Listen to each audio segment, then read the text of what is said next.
ಕೊಪ್ಪಳ ಲೋಕಸಭಾ ಒಂದು ಚುನಾವಣೆ ಕ್ಷೇತ್ರದ ಒಂದು ಟಿಕೆಟ್ ಮಿಸ್ ಆಗಿರ್ತಕ್ಕಂಥ ಹಿನ್ನೆಲೆಯಲ್ಲಿ 8 ಕ್ಷೇತ್ರದ ಕೊಪ್ಪಳ ಕ್ಷೇತ್ರದ ಎಲ್ಲ ಹಿರಿಯರು ಮತ್ತು ಕಾರ್ಯಕರ್ತ ಅಭಿಮಾನಿಗಳು ಒಂದು ಪ್ರಶ್ನೆಯನ್ನು ಇಟ್ಟಿದ್ದರು ನಮ್ಮ ವರಿಷ್ಠರ ಮುಂದೆ.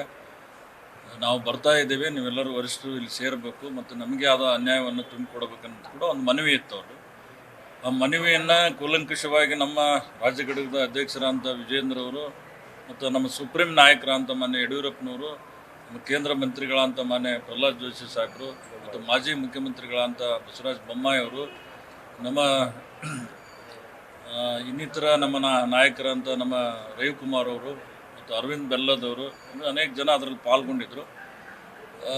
ಪಕ್ಷದ ಒಂದು ಒಗ್ಗಟ್ಟಿನ ಅಥವಾ ಪಕ್ಷದ ಒಂದು ಬೆಳವಣಿಗೆ ಮತ್ತು ಮುಂದಿನ ನಮ್ಮೆಲ್ಲರ ಗುರಿ ಏನಂದರೆ ಈ ದೇಶಕ್ಕೆ ಮತ್ತೊಮ್ಮೆ ನರೇಂದ್ರ ಮೋದಿ ಅವರು ಪ್ರಧಾನಿ ಆಗಬೇಕಂತೇಳಿ ಕೂಡ ಒಂದು ನಮ್ಮೆಲ್ಲರ ಬಯಕೆ ಇದೆ. ಜನ ಕೂಡ ಅದನ್ನು ಬಯಸ್ತಾ ಇದ್ದಾರೆ. ಆ ಹಿನ್ನೆಲೆಯಲ್ಲಿ ಏನಾದರೂ ಸಣ್ಣ ಪುಟ್ಟ ಒಂದು ವ್ಯತ್ಯಾಸಗಳಿದ್ದರೆ ಅದನ್ನು ಸರಿ ಮಾಡ್ತೀವಿ ಅಂಥೇಳಿ ಎಲ್ಲ ನಾಯಕರು ಕೂಡ ಭರವಸೆ ಕೊಟ್ಟಿದ್ದಾರೆ.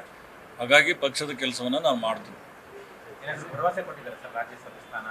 ಇಲ್ಲ, ಖಂಡಿಸಿದಾರ ನಮ್ಮೆಲ್ಲ ನಾಯಕರು ಮತ್ತು ಸೀನಿಯರ್ಸ್ ಏನು ಬಂದಿದ್ದಾರಲ್ಲ ಅವರೆಲ್ಲರೂ ಕೂಡ ಕೆಲವು ವಿಚಾರಗಳನ್ನು ಅವ್ರ ಮುಂದೆ ಇಟ್ಟಿದ್ದಾರೆ.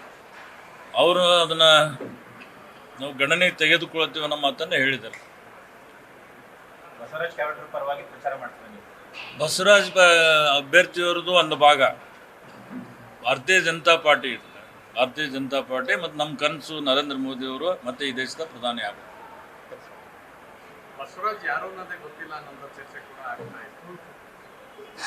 ಅಲ್ಲ, ಅದ್ರ ಬಗ್ಗೆ ನಾನು ಕಾಮೆಂಟ್ ಮಾಡೋಕ್ಕೆ, ನಿಮಗೆ ಮೀಡಿಯಾದವ್ರಿಗೆ ಗೊತ್ತಿರುತ್ತೆ, ನಮ್ಮ ವರಿಷ್ಠರಿಗೂ ಕೂಡ ಗೊತ್ತಾಗಿದೆ ಅಂತ ಕೂಡ ನಾನು ಭಾವಿಸ್ತೇನೆ.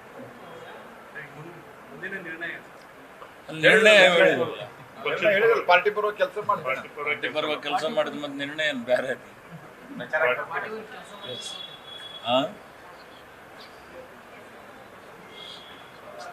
ಪಾರ್ಟಿ ಪರವಾಗಿ ಕೆಲಸ ಅಂದ್ರೆ ಮತ್ತೆ ಪ್ರಚಾರನ ಬರ್ರಿ,